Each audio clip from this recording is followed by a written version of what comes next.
what is this nationality, Karaim, or Crimean Karaites? We're going to find out today together. Right now we're going to meet the head of the Crimean Karaim Association to talk to her about what the history of these people are, what are their traditions, and what's left of their people. As we understand, there's just around 2,000 of them left in the world. So we're going to find out together, we're going to learn a lot together. So please remember, we're totally independent and crowd-funded journalists, so you can find a link on the screen or in the description to support our work. And please like this video, share it across all social media, and we're going to learn a lot together. There's a lot more, so subscribe if you're new. Кропотова Наталья Владимировна, я на данный момент председатель общественной организации «Региональная национально-культурная автономия Крымских Караимов в Республике Крым». Ну, это наша региональная организация, то есть объединяет крымских караимов по всему Крыму. То есть у нас несколько городов: Симферополь, Бахчисарай, Феодосия, Евпатория, Ялта. Все они входят в нашу организацию. Крымских караимов очень мало, на самом деле, по всему миру не более 2000 человек. В Республике Крым в 2014 году проводили перепись и зарегистрировали 535 человек в Республике Крым. По нашим данным, нескольким более, цифры говорят сами за себя, народ находится на грани исчезновения. И главная наша цель сегодня – это сохранить и попытаться возродить историко-культурное наследие нашего народа. Крымский Крым народ достаточно древний, один из древнейших, мы всегда так говорим, один из древнейших в Крыму, сформировались в Крыму, очень похожи чем-то на крымских татар. То есть вот другой родины, кроме Крыма, нет, да, вот как есть диаспора армян, например, у них есть Армения, есть итальянцы, есть Италия, есть немцы, есть Германия. У нас нет, у нас только Крым. То есть только в Крыму здесь, как народ, мы сформировались. Здесь мы находимся сейчас, это киноса крымских караимов, храм крымских караимов, ну вот как церковь у православных у нас называется киноса. Она была построена в 1896 году, в августе 1896 года состоялось первое богослужение. Построена была на средства крымских караимов. Но менялась историческая реальность, революция, гражданская война, приход советской власти в Крым. В 20-х годах здесь уже перестали идти богослужения. Каким-то образом еще крымским Крыму удавалось сохранить здесь присутствие. Здесь организовался Крымский клуб, но не так долго он просуществовал. С 30-х годов здесь уже не было Крымских Крыма, здесь был радиокомитет, который просуществовал до 2014 года. В 1989 году было основано первое Крымское общество. То есть вот уже когда, грубо говоря, Советский Союз приходил к своему завершающему концу, будем так говорить, в конце как раз существования Советского Союза, начинают организовываться национальные культурные общества. Крымский Крым тоже его организовали. И именно тогда уже стал вопрос о возврате культовых зданий.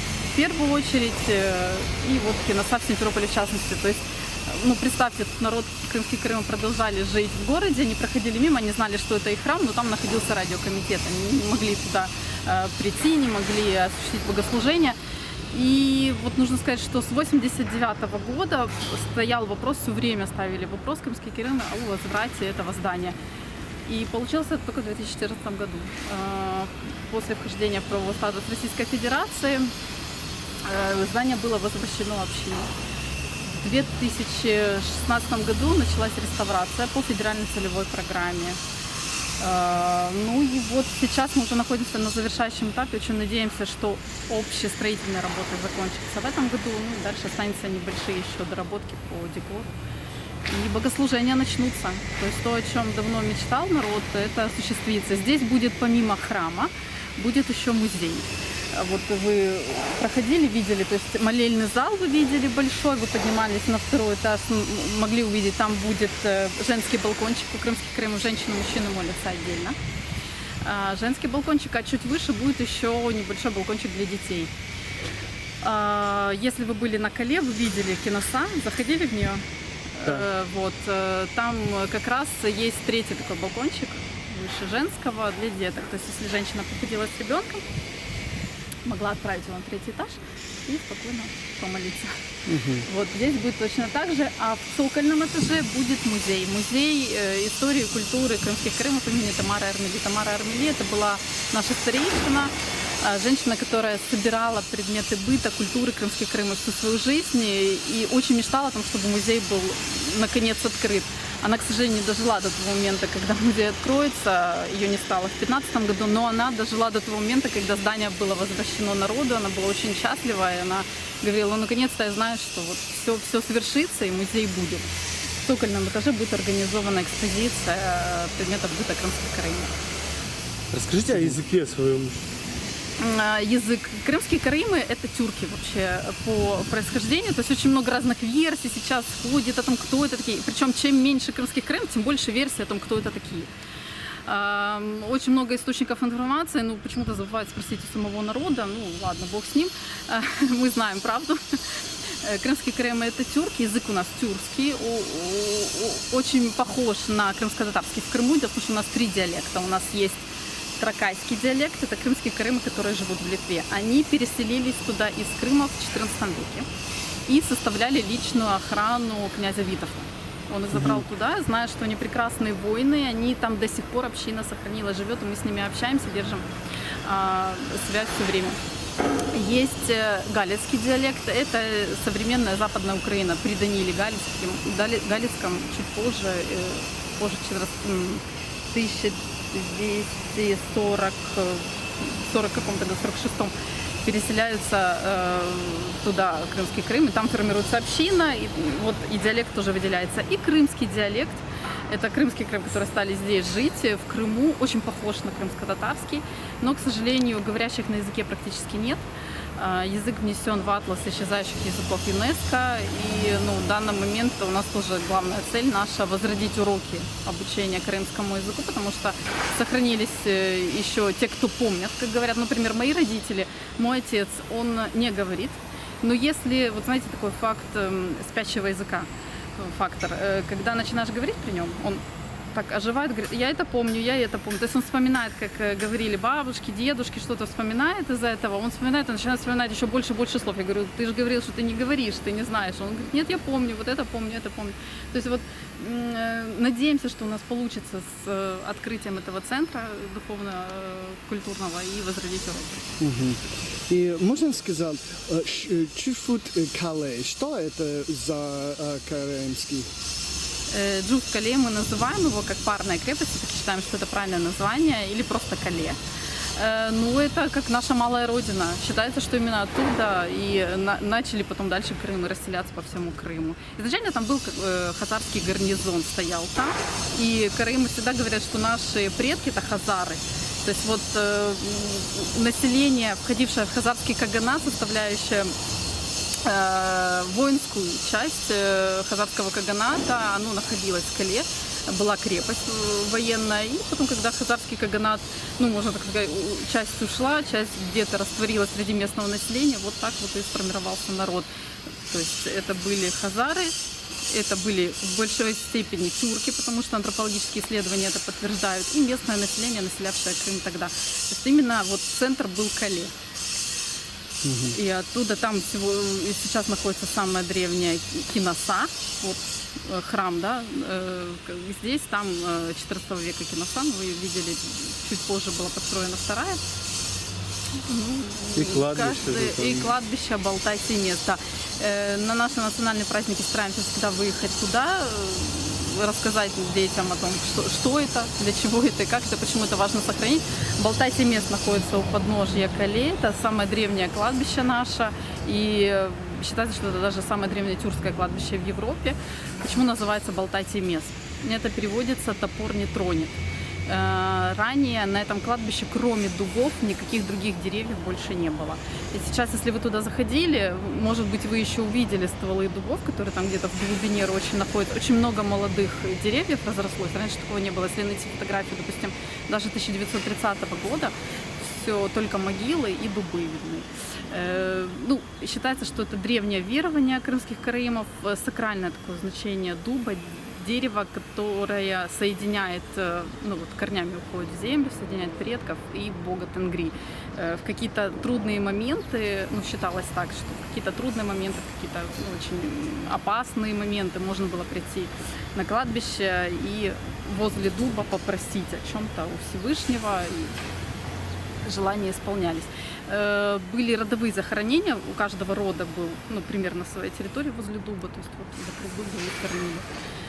Я слушаю, караимские религия похожа как Юрий. Это как вас думал за это? Да, очень часто такое происходит и в научной, околонаучной литературе, но у крымских караимов своя религия, она называется караимизм или караизм.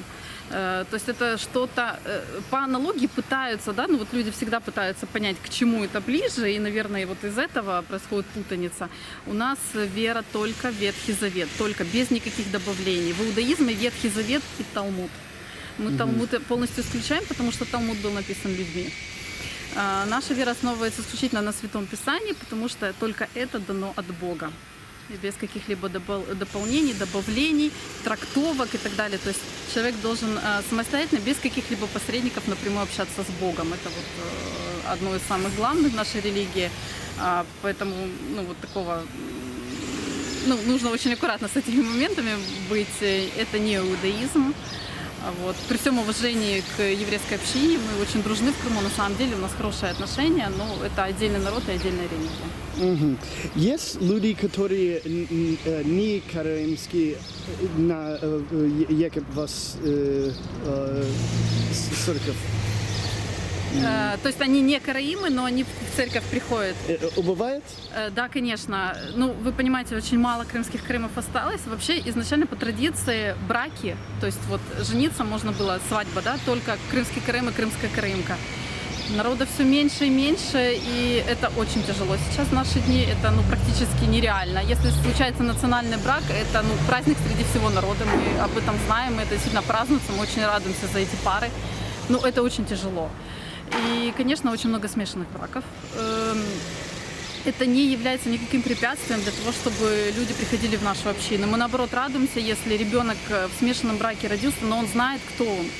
Он знает своих предков, он знает своих бабушек и дедушек, и он пытается изучить свою историю и сохранить что-то. И своих детей также будет приводить в нашу общину. Мы думаем, что, ну, это реальность наша, от этого не уйти. Мы очень радуемся, наоборот, если приходят и дети, и взрослые от смешанных браков сюда к нам. То есть не обязательно быть только крымским караимом, чтобы быть членом нашей общины. Достаточно, ну, хотя бы разделять, уважать. И если у вас какой-то предок крымский, мы будем этому очень рады. Можно сказать несколько слов на ваш язык? Да, что сказать? Где мы находимся сейчас?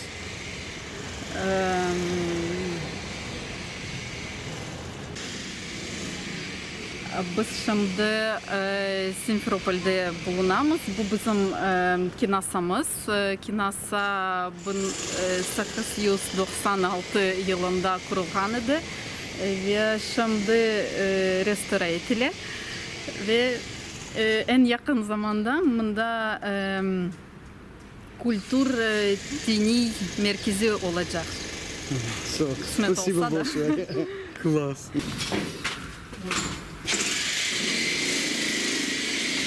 And here we can see the reconstruction, rehabbing of their church underway.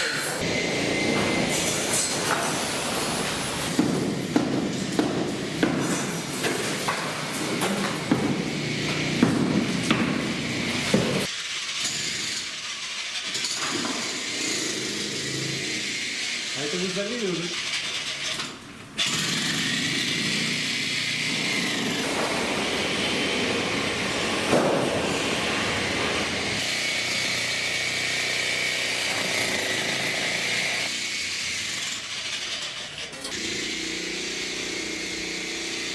Well, that was very educational. I really had no idea about a lot of those facts. But now let's take a trip to Shufut Kale and see what their old village or cave village is like there. Please like this video, subscribe, and share it across all social media. And remember, I'm an independent crowdfunded journalist. You can support my work with the link on the screen or in the description.